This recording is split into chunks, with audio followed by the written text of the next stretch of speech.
प्रिय विद्यार्थियों, हिंदी परिवार की ऑनलाइन पाठशाला में आपका हार्दिक अभिनंदन है। हमारा कक्षा 12 हिंदी साहित्य के माध्यम से अभिव्यक्ति और माध्यम नाम की जो पुस्तक है उसके बारे में विभिन्न तथ्यों को लेकर के और जो आपके प्रश्न पत्र के अनुसार जो प्रश्न आया करते हैं, चाहे रिक्त स्थान संबंधी प्रश्न हो या लघुत्तरात्मक प्रश्न हो, उन सभी प्रश्नों का जो हल है वो इन तथ्यों के माध्यम से ही होना है। पिछले वीडियो में 2 वीडियोस में हमने प्रिंट मीडिया के संबंध में जानकारी प्राप्त की थी। आज उसी क्रम को आगे बढ़ाते हुए और तीसरे वीडियो के रूप में हमने यहाँ पर 3 चीजें ली हैं। एक तो है रेडियो की खबरें, दूसरा है रेडियो के नाटक और तीसरा है टेलीविजन खबरें। यहाँ इन तीनों के बारे में जो सामान्य जानकारी है और प्रश्न जो महत्वपूर्ण प्रश्नावली है, इन तथ्यों से ही वो निकल करके आएगी। उन चीज़ों को लेकर के हम देखते हैं। तो आइए विद्यार्थियों, शुरू करते हैं इस टॉपिक को। बहुत ही महत्वपूर्ण टॉपिक होने वाला है। आप लगातार हिंदी परिवार की ऑनलाइन पाठशाला के माध्यम से जारी हो रहे इन वीडियोस को देखते रहें। अपना जो बौद्धिक विकास है, अपनी परीक्षा की तैयारी के हिसाब से करते रहें। देखते हैं यहाँ पर शब्द लिखा हुआ है रेडियो। सर्वप्रथम विद्यार्थियों, हमें यही शब्द देखना है। हालांकि ये विषय नहीं है जिसके ऊपर हम चर्चा करें, फिर भी हिंदी के विद्यार्थी होने की वजह से हमें शब्द शुद्धि का भी बीच बीच में ध्यान रखना है। तो यहाँ इस प्रकार से लिखा हुआ रहता है, ये शब्द लिखा हुआ मिलता है, जैसा कि थंबनेल में भी आपने देखा होगा इसी प्रकार से, क्योंकि हिंदी वर्जन में ये इस प्रकार से नहीं आता है। यहां आपको ये शब्द देखने को मिलता है, लेकिन ये शब्द शुद्धि के हिसाब से शुद्ध नहीं है और ये इस प्रकार से रेडियो, यह वर्ण की बजाय शुद्धि के हिसाब से ओ आता है, तो ये रेडियो है। हालांकि ये चर्चा का विषय नहीं है, फिर भी शब्द शुद्धि के हिसाब से आपको बता दिया है। तो हम यहाँ रेडियो के बारे में पढ़ने वाले हैं सबसे पहले। तो यहाँ रेडियो से संबंधित बातों को देखते हैं और उनसे बनने वाले प्रश्नों पर चर्चा करते हैं। इसमें दिया हुआ है कि जो रेडियो होता है वो श्रव्य माध्यम है, अर्थात ऐसा माध्यम जिससे हम किसी भी तत्व को सुनते हैं। तो श्रव्य माध्यम है, यानी कि कान का विषय है, सुन करके हम किसी चीज को समझते हैं। तो यहाँ रेडियो हुआ श्रव्य माध्यम। अब जब रेडियो पर समाचार जो प्रकाशित होते हैं, प्रसारित होते हैं, तो यहाँ रेडियो समाचार लेखन की जो बुनियादी बातें हैं उनको हम देखेंगे। यहाँ पर 4 बातें लिखी हुई हैं कि रेडियो समाचार लेखन में, जैसे कि किसी भी रेडियो समाचार वाचक को समाचारों की प्रस्तुति देनी है, तो कौन कौन सी सावधानियां, आधारभूत बातें उस संबंध में याद रखनी है, क्या क्या सही हो सकता है रेडियो से संबंधित जो समाचार लेखन है उससे संबंधित। तो हम देखते हैं कि रेडियो के अंतर्गत जो भी समाचार वाचक होता है वो हमें दिखाई तो नहीं देता, लेकिन उसकी बातों को हम सुनते हैं। तो सही बातें हम तक पहुंचे, तो इसके लिए कुछ बातें, बुनियादी बातें हैं, आधारभूत बातें हैं जिनका होना अति आवश्यक है। तो देखते हैं, पहला लिखा हुआ है साफ सुथरी व टाइप्ड कॉपी। जो समाचार वाचक होता है वो हम तक जिस समाचार को पहुंचाना चाहता है उसके लिए, पढ़ने के लिए, उस समाचार को प्रेषित करने के लिए उसके पास साफ सुथरी और टाइप्ड की हुई कॉपी होनी चाहिए। अर्थात जो मैटर है वो टाइप किया हुआ और साफ सुथरी स्थिति में होना चाहिए। ये इसकी पहली बुनियादी बात है रेडियो समाचार लेखन की। दूसरा, इसमें बुनियादी बात के अंतर्गत आता है तो संक्षिप्त अक्षर जो होते हैं उनका प्रयोग करने से बचना चाहिए। संक्षिप्त अक्षर जैसे हम डॉक्टर लिखते हैं और उसमें हमने इस प्रकार से लिख दिया, तो यहाँ समझने की दृष्टि से यदि मैं इसे देखते तो हम डॉक्टर का आवाज से कर सकते हैं, इस संक्षिप्त अक्षर से डॉक्टर को हम परिभाषित कर सकते हैं। लेकिन बात चल रही है रेडियो की, इसलिए वहां पर समाचार वाचक जो है इसको अन्यत्र समझ करके इससे और भी चीजें बना सकता है। इसलिए यहाँ पर रेडियो वाचन में, समाचार वाचन में इस प्रकार से सही जो संक्षिप्त अक्षरों का प्रयोग है वो नहीं करना चाहिए। ये इसकी दूसरी बुनियादी बात है। तीसरी बुनियादी जो बात है वो इस प्रकार से आती है कि रेडियो समाचार वाचन में या लेखन में छोटे व सरल वाक्यों का प्रयोग करना चाहिए। जितने छोटे और सरल वाक्य होंगे, समाचार वाचक अपनी बातों को हम तक पहुंचाने में सहजता महसूस करेगा, इसलिए छोटे और सरल वाक्य होने चाहिए।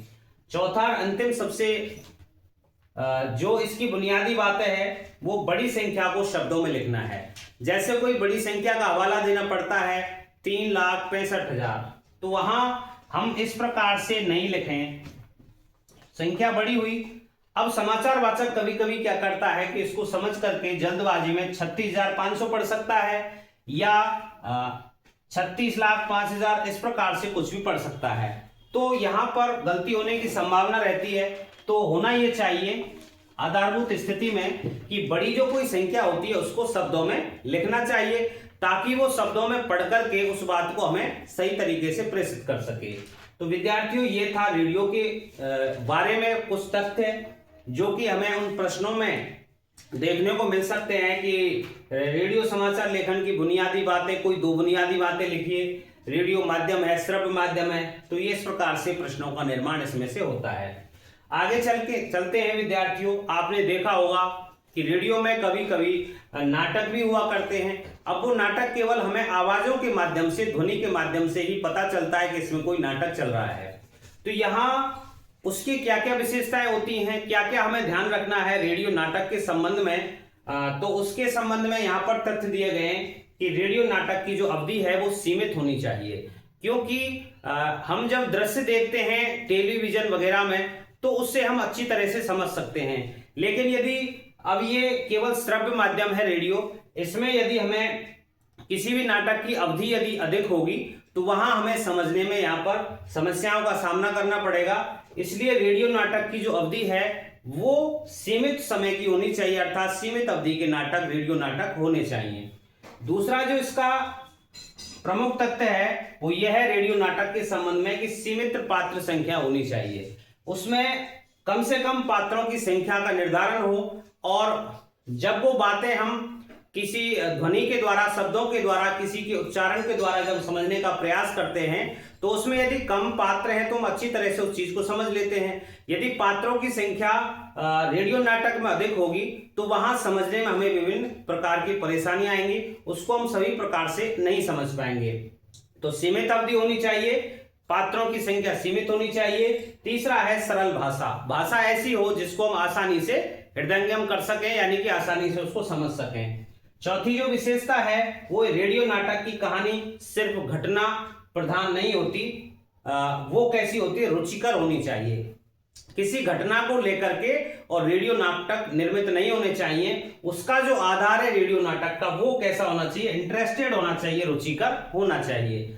अगला है इसकी जो प्रस्तुति है, रेडियो नाटक की जो प्रस्तुति है वो संवादों और ध्वनियों के ध्वनि प्रभावों से होती है। जैसे संवाद होंगे रेडियो नाटक के अंतर्गत, जैसी ध्वनि होगी उसका प्रभाव अच्छा दिखाई पड़ेगा, अच्छा हम सुन पाएंगे और उसको अच्छी तरह से हम प्रस्तुत करते हुए उसे सुन पाएंगे और उसका प्रभाव हमारे ऊपर सही दिशा में होगा।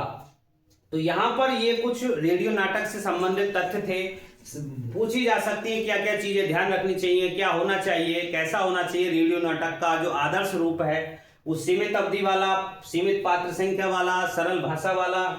जो रेडियो नाटक की जो कथा है, कहानी है, वो घटना प्रधान नहीं होकर रुचिपूर्ण होनी चाहिए, रुचिकर होनी चाहिए। इसकी जो प्रस्तुति है वह संवाद और ध्वनि के प्रभावों से होती है। आइए विद्यार्थियों चलते हैं हम टेलीविजन की तरफ, जो कि एक श्रव्य दृश्य माध्यम है, यानी कि श्रव्य अर्थात जिसे सुना भी जाता है और दृश्य यानी कि देखा भी जाता है, एक ऐसा माध्यम है टेलीविजन। यहां देखते हैं विद्यार्थियों, सीधे ही प्रश्न आता है, ये जो टेलीविजन की जो खबरें हैं इसे विभिन्न चरणों के द्वारा प्रस्तुत किया जाता है। यहां पर प्रमुख रूप से 6 चरण होते हैं, लेकिन यहां जो 7वां चरण जो होता है वो लाइव के रूप में होता है, तो इसको भी उसी के अंतर्गत माना जाता है। तो यहाँ हम उन 7 चरणों के बारे में चर्चा करने वाले हैं। कई बार आपको प्रश्न पत्र में जो विकल्पात्मक प्रश्न आते हैं उनमें अंतिम जो चरण है उनकी संख्या यदि 6 दे रखी है तो वो भी आपको सही करनी है। तो यहाँ देखते हैं एक एक टीवी खबरों की जो विभिन्न चरण हैं, उन चरणों को देखने का प्रयास करते हैं। ये 6 चरण 7 चरण बड़े ही महत्वपूर्ण है, इनके बारे में कभी भी जानकारी या विभिन्न लघुत्तरात्मक प्रश्नों के रूप में ये इस प्रकार से आ सकते हैं। तो पहला देखते हैं, पहला है फ्लैश या ब्रेकिंग न्यूज। आप देखते हैं टीवी देख रहे होते हैं, जब समाचार आते हैं तो वहां मोटी लाइन के रूप में और नीचे छपा हुआ मिलता है या बड़े बड़े अक्षरों में दिखाया जाता है, ये ब्रेकिंग न्यूज है। ब्रेकिंग न्यूज को इंग्लिश में क्या कहते हैं? फ्लैश कहते हैं। फ्लैश, ब्रेकिंग न्यूज दोनों ही एक ही अर्थ देने वाले हैं यहाँ टीवी समाचारों के संदर्भ में। तो फ्लैश या ब्रेकिंग न्यूज ये पहला चरण है टीवी का, टीवी समाचारों का, टीवी खबरों का पहला चरण है। इसमें होता क्या है कि ब्रेकिंग न्यूज के अंतर्गत सर्वाधिक महत्वपूर्ण या चर्चित खबरें होती हैं। जो आधार होता है वो सर्वाधिक महत्वपूर्ण और चर्चित खबरों का होता है। इसमें फ्लैश या ब्रेकिंग न्यूज में सबसे पहले किसी बड़ी खबर को तत्काल दर्शकों तक पहुंचाना इसका लक्ष्य होता है कि कोई भी खबर है, कोई भी समाचार है, वो सबसे पहले किसी खबर को तत्काल दर्शकों तक पहुंचाया जाता है, जितनी जल्दी हो सके एक फ्रंट लाइन के रूप में दर्शकों तक तुरंत पहुंचाया जाता है। और इसमें बाध्यता ये होती है कि वो कम से कम शब्दों में केवल महज एक सूचना देना उसका उद्देश्य होता है, पूरा विवरण उसमें नहीं बताया जाता है और कम से कम शब्दों में वो सूचना देने का ये काम करता है। प्रमुख खबर होती है, महत्वपूर्ण खबर होती है और तत्काल दर्शकों तक जो सूचना के रूप में जो खबर है वो पहुंचाई जाती है, तो वो होती है फ्लैश या ब्रेकिंग न्यूज। दूसरा इसका टेलीविजन खबरों का जो चरण है उसे कहते हैं ड्राई एंकर।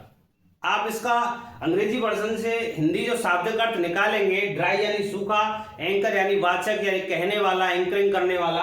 तो यहां पर जब समाचार वाचक है या एंकर है, वो उसके द्वारा खबर के बारे में सीधे सीधे बताना, यानी कि उसमें कुछ ज्यादा वर्णन नहीं करके कि सीधे सीधे एंकर के द्वारा जब बताया जाता है कि कहां, क्या, कब और कैसे हुआ, इसका पूरा का पूरा जो बातें हैं वो एंकर के द्वारा खबर के माध्यम से दर्शकों तक ये सीधे सीधे बताया जाता है, तो वो होता है विद्यार्थियों ड्राई एंकर।